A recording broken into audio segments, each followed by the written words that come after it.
Subscribe பட்டனை அமுக்குங்க, bell பட்டனை அமுக்குங்க. வாழ்க வளமுடன். இப்படிக்கு பாட்டி வைத்தியம். வணக்கம்ப்பா, உங்கள் பாட்டி பேசுகிறேன். இப்போ நான் உங்களுக்கு சேனக்கிழங்கு வறுவல் செஞ்சு காட்ட போகிறேன். நல்லா முறுமுறுன்னு ரொம்ப டேஸ்டியாக மசாலாலாம் போட்டு ரொம்ப டேஸ்டியாக செஞ்சு காட்ட போகிறேன். இதுதான் சேனக்கிழங்கு. இது கேரளா கிழங்குப்பா. நம்ம நாட்டில் இதில் விளையிறதெல்லாம் ஒரு மாதிரி மஞ்சளாக இருக்கும், மஞ்சளாக வெள்ளையாக இருக்கும். இது இந்த ஒரு ரோஸ் கலர் அடிக்கும். அதுதான் கேரளா கிழங்கு.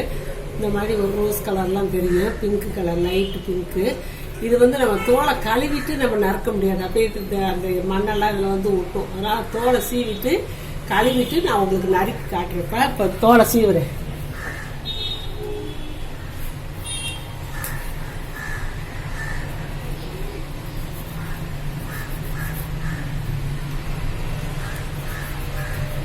ஒவ்வொரு கிழங்கு அரிக்கும்பா. அதனால நம்ம என்ன செய்யணும், இந்த இவ்வளவு புளியை ஊற வச்சு அந்த தண்ணி கூட கலக்கி அப்படியே கொஞ்ச நேரம் பெரட்டணும். இந்த மாதிரி நான் துண்டு பெருசு பெருசாக தான் நறுக்கி போட்டிருக்கேன். இப்படிதான் நறுக்கணும், அப்பதான் நல்லா இருக்கும்.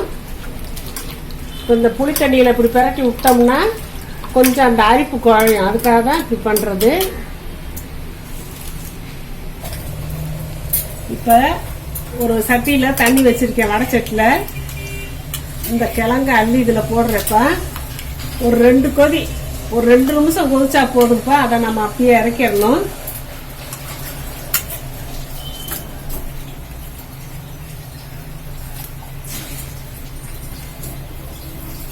ஆரம்பிச்சிருக்குப்பா. இன்னும் ஒரு நிமிஷம் கொதிக்கட்டும், நம்ம எடுத்துடலாம். ரொம்பலாம் வேக வைக்க வேண்டாம்.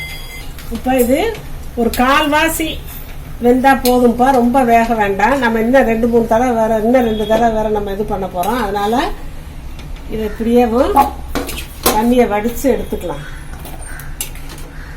எண்ணெய் கொஞ்சம் ஊத்திக்கலாம்ப்பா.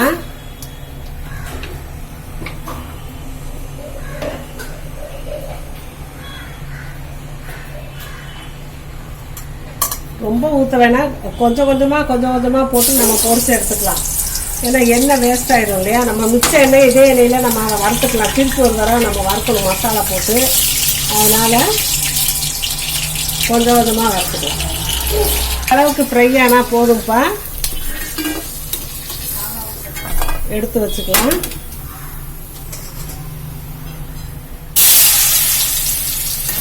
இப்போ இதில் இப்படி நம்ம எடுக்கிறது நல்லா, இது நல்லா லேசாக இருக்குப்பா. இது கிறிஸ்பி ஆகுறது தான். அப்புறம் நம்ம போட்டு மசாலா போட்டு அப்புறம் ஒருக்க ஃப்ரை பண்ணுவோம்.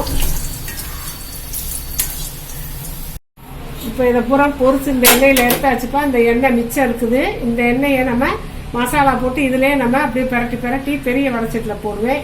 இது போட்டு வறுத்து காட்டுறேன் உங்களுக்கு. இப்போ இது குழம்பு மிளகா பொடி 2 ஸ்பூன் வச்சுருக்கேப்பா. அவங்கவுங்க காரத்துக்கு தகுந்த மாதிரி போட்டுக்கோங்க.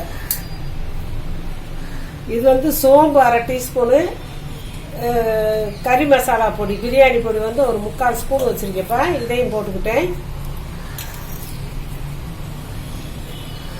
இது இஞ்சி இந்த இவ்வளவு இஞ்சியை நல்லா தட்டி வச்சிருக்கேன் மிக்சியில் போடுறதுக்காக வேண்டி. பூண்டு ஒரு 10 பல்லு போட்டிருக்கேன்.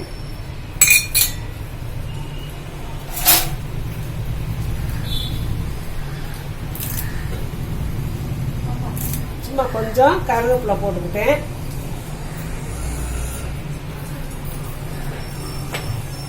இதுக்கு மசாலா போட எவ்வளவு உப்புன்னு சொல்லி நிதானமா பார்த்து இந்த மசாலே நம்ம போட்டுக்கலாம். இந்த உப்பு போட்டுக்கலாம். இப்போ இதை கொஞ்சம் தண்ணியை ஊற்றி மசாலாவை நம்ம அரைச்சிக்கலாம்ப்பா. மசாலா அரைச்சாச்சுப்பா. இந்த வறுத்த சேனக்கிழங்கு இந்த பாத்திரத்தில் போட்டுக்கலாம். இது நல்லா பெரட்டுறதுக்கு நல்லா வரும். இதில் உப்பு, காரம், மசாலா, பூண்டு, இஞ்சி எல்லாம் போட்டாச்சு.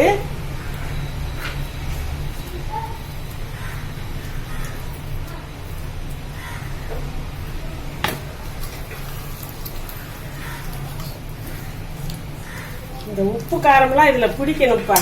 அதனால நம்ம பிசைஞ்சு 1/2 மணி நேரம் அப்படியே வச்சிடணும்ப்பா. வச்சுட்டு தான் அப்புறம் இன்னொரு ஃப்ரை பண்ணணும். இது பாட்டில் ஊறட்டும், சூப்பராக வரும்ப்பா. வச்சாச்சுப்பா. இப்போ நல்லா பிரட்டி விட்டுக்கலாம்.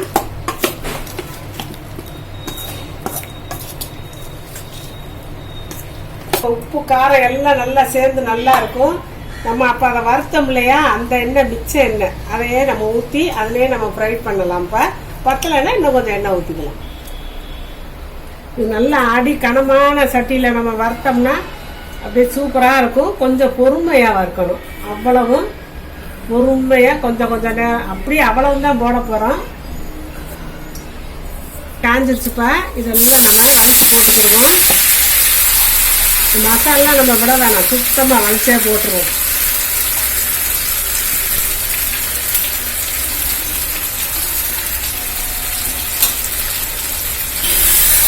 இப்போ நம்ம இதில் திரட்டி விடுவோம். நல்லா கனமான வடக்கட்டினா நல்லா இருக்குப்பா. இந்த எண்ணெயே போகும் நம்மளுக்கு.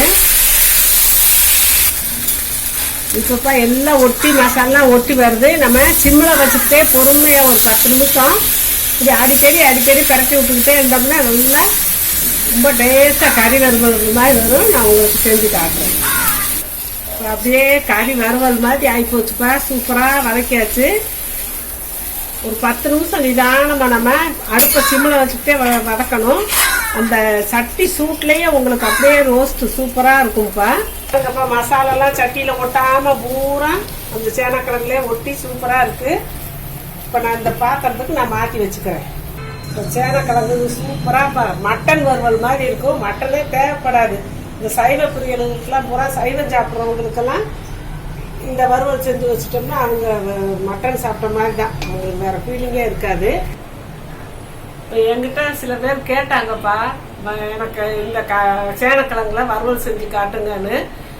நான் அடிக்கடிலாம் செய்ய மாட்டேன். இதில் கொஞ்சம் எண்ணெய் ஜாஸ்தி ஆகிறதுனால ஏதோ ஒரு நாள் யாராவது கெஸ்ட்டு வராங்க, முக்கியமான விருந்து வைக்கிறோம் அப்படிங்கும்போது தான் நான் செய்வேன். அடிக்கடி எல்லாம் நான் செய்ய மாட்டேன். ஆனால் குழந்தை எனக்கு ரொம்ப பிடிக்கும். நீங்கள் இத்தனை ப்ராசஸ் இருக்கிறதுனால காலையில் லஞ்சு கூட என்ன செய்யலாம், நைட்டே இந்த மற்ற ப்ரிப்பரேஷன் எல்லாம் பண்ணிட்டு மசாலா தடவி நைட்டில் ஃப்ரிட்ஜில் வச்சுருங்க. காலையில் எழுந்திரிச்சு லஞ்சுக்கு பசங்களுக்கு லேசாக வதக்கி கொடுத்து விட்டுறலாம்ப்பா. பிரியமாக சாப்பிட்டு விடுறாங்க. லஞ்ச் எல்லாம் மிச்சம் வச்சுட்டு வர மாட்டாங்க. வாழ்க்கை வளமுடன். இப்போ நிறைய பேர்ப்பா நான் அவங்க கொஸ்டினுக்கு ஆன்சர் சொல்கிறதுலன்னு கேட்குறாங்க. சொல்லிக்கிட்டு தான் இருக்கேன். நான் அதுக்குன்னு சொல்லி பார்வையாளர்கள் கேள்வி பதில் நான் போட்டிருக்கேன். அதை பார்த்துக்கங்கப்பா. அதை பார்த்தீங்கன்னா உங்களுக்கு தெரியும். நான் வரிசையாக கேள்வி பதில் போட்டுக்கிட்டே இருக்கேன். அதில் போட்டு பார்த்தீங்கன்னா நீங்கள் கேட்ட கேள்விக்கெல்லாம் நான் பதில் சொல்லிடுறேன்ப்பா. அதை கட்டாயம் நீங்கள் பார்த்து தெரிஞ்சுக்கோங்க. சப்ஸ்கிரைப் பட்டனை அமுக்குங்க, பெல்லு பட்டனை அமுக்குங்க. வாழ்க வளமுடன். இப்படிக்கு பாட்டி வைத்தியம்.